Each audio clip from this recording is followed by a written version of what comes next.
नमस्कार दोस्तों, मैं निवेदिता एक बार फिर हाजिर हूँ एसपीटी न्यूज की खास खबरों के साथ। पेश है 4 जून 2025 बुधवार शाम 7:15 राजस्थान की बड़ी खबरें।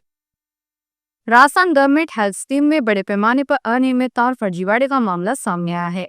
जांच के बाद सरकार ने राज्य भर के 119 से ज्यादा हॉस्पिटल और फार्मेसी स्टोर पर कार्रवाई की है। इन संस्थानों को योजनाओं से बाहर कर उनकी आईडी अस्थायी रूप से ब्लॉक कर दी गई है। वित्त विभाग के प्रमुख सचिव नवीन जैन ने बताया कि जांच के दौरान कई हॉस्पिटल और फार्मेसी स्टोर्स में अनियमितताएं और धोखाधड़ी के मामले पाए गए हैं।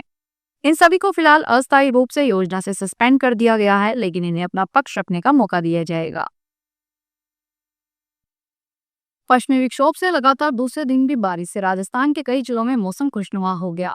मौसम केंद्र ने आज भी 29 जिलों में बारिश आंधी का अलर्ट जारी किया है। जयपुर, सीकर, सवाई माधोपुर, टोंक जिलों में बुधवार सुबह से रुक रुक कर बारिश हो रही है। जयपुर के दुदू में बीते 1 घंटे में 3 इंच से ज्यादा बारिश रिकॉर्ड हुई है। सीकर में लगातार बारिश से बाढ़ जैसे हालात हो गए हैं। मौसम में ठंडक बढ़ने से यहाँ का न्यूनतम तापमान माउंट आबू से भी कम रिकॉर्ड हुआ है। मंगलवार को सीकर का न्यूनतम तापमान 16 व माउंट आबू का टेम्परेचर 17.4 रहा।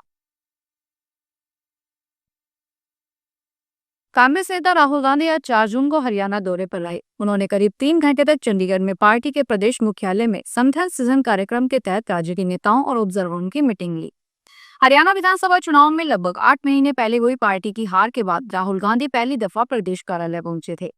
राहुल गांधी ने भूपेंद्र सिंह हुड्डा, सिरसा की सांसद कुमारी सैलजा, राज्यसभा सांसद रणदीप सुरजेवाला सहित 17 सीनियर नेताओं की मीटिंग ली। करीब 1.5 घंटे चली मीटिंग के बाद उन्होंने राज्य में पार्टी का संगठन खड़ा करने के लिए हाईकमान की ओर से नियुक्त 22 जिला ऑब्जर्वरों के साथ मीटिंग कर उनका फीडबैक लिया। संसद के मानसून सत्र की तारीखों का ऐलान हो गया है। केंद्रीय मंत्री किरण रिजिजू ने इसकी जानकारी दी है। केंद्रीय संसदीय कार्य मंत्री किरण रिजिजू ने बताया कि 31 जुलाई से 12 अगस्त तक संसद का मानसून सत्र आयोजित किया जाएगा। वहीं विपक्ष की ओर से ऑपरेशन सिंदूर और पहलगाम आतंकी हमले को लेकर संसद के विशेष सत्र की लगातार मांग की जा रही है। इस बीच सरकार ने यह ऐलान किया है कि संसदीय कार्य मंत्री किरण रिजिजू ने न्यायमूर्ति यशवंत वर्मा के महाभियोग मामले के सिलसिले में कांग्रेस, टीएमसी, समाजवादी पार्टी और डीएमके सहित कई विपक्षी नेताओं से संपर्क किया है। राजस्थान में खैरकल तिजारा क्षेत्र में जिबवाड़ी चौपान थाना क्षेत्र में चूहरपुर गांव में शादी समारोह में किराए पर लाई गई 14,50,000 रुपए के नोटों की माला टूटने का मामला सामने आया है। प्राप्त जानकारी के अनुसार पीड़ित शाद नामक युवक ने बुधवार को मामला दर्ज करवाया कि चूहरपुर गांव में 1 जून को शादी में श्री समूदी अपने परिवार से ही शामिल हुआ। उसने हरियाणा से 14,50,000 रुपए नोटों की माला किराए पर मंगाई थी, जिसे लेकर वह चूहरपुर गांव गया था। समारोह के बाद वह नोटों की माला लेकर मोटरसाइकिल से लौट रहा था तो रास्ते में एक कार में उसकी मोटरसाइकिल को टक्कर मार दी और उसमें सवार बदमाश हथियारों से डराकर उसे नोटों की माला छीनकर फरार हो गए। कांग्रेस ने बुधवार को कहा कि चिड़ियाघर, राष्ट्रीय उद्यान, बाग और अन्य रिजर्व और अभ्यारण्य सार्वजनिक सेवाएं हैं, लेकिन मोदी सरकार इनके भी निजीकरण की योजना पर काम कर रही है। कांग्रेस संचालन विभाग के प्रभारी जयराम रमेश ने आज यहां एक बयान में कहा कि दिल्ली चिड़ियाघर केंद्रीय पर्यावरण, वन और जलवायु परिवर्तन मंत्रालय के सीधे नियंत्रण में है, लेकिन सरकार इनका निजीकरण करने की योजना बना रही है। उनका कहना था कि यह वेतन प्रबंधन पद्धतियों के लिए एकमात्र चिड़ियाघर है, लेकिन सरकार इसके निजीकरण के एक समझौते पर हस्ताक्षर करने की योजना बना रही है।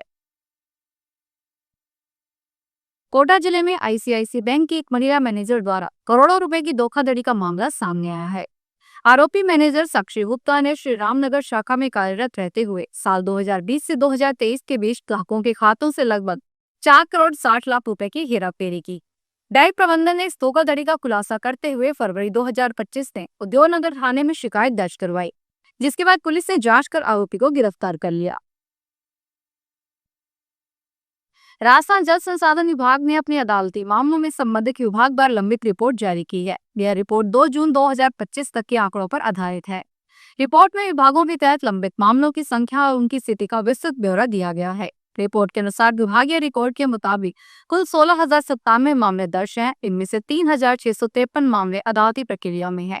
वहीं 3,714 मामलों में डेटा दर्ज नहीं किया गया। लंबित मामलों में 278 को रेड कैटेगरी में रखा गया है, जिन्हें प्राथमिकता के आधार पर सुलझाने की आवश्यकता है। जल संसाधन विभाग के विभिन्न कार्यक्रमों के प्रदर्शन की भी समीक्षा की गई है।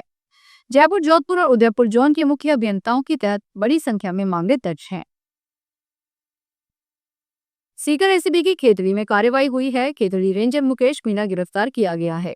10,000 की रिश्वत लेते रमी हाथों गिरफ्तार किया गया है। ट्रैक्टर मालिक से मंथली के रूप में रिश्वत ली थी। सीकर एसीबी के एएसपी विजय कुमार ने कार्रवाई की। डीजी रवि प्रकाश मेहरा, डीआईजी राजेश सिंह के निर्देश पर यह कार्रवाई हुई है। जयपुर में कैब ड्राइवरों की हड़ताल तीसरे दिन भी जारी है। इससे शहर में 5,000 कार टैक्सी नहीं चल रही। इस कारण लोगों को परेशानी हो रही है। बुधवार को सैकड़ों कैब ड्राइवरों ने शहीद स्मारक पर विरोध प्रदर्शन किया। क्रांतिकारी टैक्सी ड्राइवर संगठन के प्रदेशाध्यक्ष संजय सिंह अप्पू ने बताया कि हम पिछले 3 दिन से हड़ताल पर हैं। आज हम शहीद स्मारक पर अपनी मांगों को लेकर प्रदर्शन कर रहे हैं। इसके अलावा हमने परिवहन मंत्री और परिवहन आयुक्त को भी ज्ञापन दिया है। जब तक हमारी मांग पूरी नहीं होती, इस तरह हड़ताल जारी रखेंगे। अब यह आंदोलन और विशाल होगा। राजस्थान पथ परिवहन निगम की सुपर डीलक्स बसों में यात्रियों को हवाई सफर जैसा एहसास मिलने लगा है। रोडवेज प्रशासन ने नवाचार करते हुए 1 जून से बस हॉस्टल सेवा शुरू की है। डीलक्स आधार की जयपुर से दिल्ली और जयपुर से जोधपुर रूट की 5 बसों में 2 महीने की अवधि के लिए पायलट प्रोजेक्ट शुरू किया गया है। प्रोजेक्ट सफल रहने पर अन्य रूट पर संचालित बसों में भी यह सुविधा शुरू होगी। राजस्थान पथ परिवहन निगम की अध्यक्ष शुभा सिंह ने बताया कि हवाई जहाज की तर्ज पर रोडवेज की डीलक्स बस में कैटरिंग सेवा शुरू की गई है। बस में विशेष ट्रॉली के जरिए यात्रियों के अनुरोध पर यात्रा के दौरान स्वच्छ खाद्य पेय पदार्थ सामग्री उपलब्ध करवाई जाएगी। देश के करोड़ों किसानों के लिए एक बार फिर राहत भरी खबर सामने आई है। प्रधानमंत्री किसान सम्मान निधि योजना के तहत किसानों को हर साल 6,000 की आर्थिक सहायता दी जाती है, जो 3 किश्तों में उनके बैंक खातों में ट्रांसफर की जाती है। अब किसान बेसब्री से 20वीं किश्त का इंतजार कर रहे हैं। इस बार की किश्त को लेकर एक बड़ा अपडेट सामने आया है। जल्द ही यह राशि किसानों के खातों में पहुंच सकती है, क्योंकि किश्तें हर 4 महीने के लिए अंतराल पर दी जाती है। इसकी 20वीं किश्त जून 2025 में जारी होने की पूरी संभावना है। सरकारी सूत्रों के मुताबिक यह किश्त जून के पहले या दूसरे सप्ताह में किसानों के खातों में आ सकती है। कुल्लू की श्रीखंड महादेव यात्रा 10 से 23 जुलाई तक होगी। देश भर की कठिन धार्मिक यात्रा पर पंजीकरण के बाद ही श्रद्धालु जा सकेंगे। बिना पंजीकरण के श्रद्धालुओं को जाने की अनुमति नहीं होगी। 18 से 60 वर्ष की आयु के बीच के श्रद्धालु यात्रा पर जा सकेंगे। यात्रा में इस बार पहली बार एनडीआरएफ की यूनिट को अंतिम बेस कैंप पार्वती बाग में तैनात किया जाएगा। उपायुक्त ने विभागीय अधिकारियों, यात्रा न्यास सदस्यों, चायल जुआगी पंचायत के टेंट व्यापारियों के साथ चर्चा की। यात्रा न्यास उपाध्यक्ष एसडीएम निर्मल मनमोहन सिंह ने बताया कि यात्रा को 5 सेक्टर में बांटा गया है। राजस्थान की वायु गुणवत्ता सुधार और सड़कों की स्वच्छता के लिए 54 शहरों में जल छिड़काव और सड़क सफाई मशीनें भेजने की राज्य सरकार ने योजना तैयार की है। इस तरह की प्रतीकात्मक शुरुआत 5 जून से की जाएगी। इसमें जयपुर, कोटा, जोधपुर जैसे प्रमुख शहरों को प्राथमिकता दी गई है। इससे सड़कों की सफाई और वायु प्रदूषण नियंत्रण में मदद मिलेगी। स्वच्छ भारत मिशन को मजबूत बनाने के उद्देश्य से राज्य के नगरीय निकाय अब स्मार्ट मशीनों से लैस होंगे। यह पहल सरकारी मशीनरी और जन सहभागिता को जोड़ने का प्रयास है। इसके साथ ही मुख्यमंत्री भजनलाल शर्मा विश्व पर्यावरण दिवस के अवसर पर ई वेस्ट ड्राइव की शुरुआत करेंगे। 6 नए सीवेज ट्रीटमेंट प्लांट्स का भी लोकार्पण किया जाएगा, जिससे राज्य के अस्पतालों में जल प्रदूषण कम होगा और उपचार क्षमता में वृद्धि होगी। पाली में चोरों ने 2 कैबिनों में चोरी कर रुपए और ड्राई क्लीनिंग के लिए आए ग्राहकों के नए कपड़े चोरी कर लिए। इसके साथ ही अन्नपूर्णा रसोई से गैस सिलेंडर चुरा कर ले गए। घटना को लेकर पीड़ितों ने पुलिस में शिकायत दर्ज करवाई है। पुलिस मामले की जांच में जुटी है।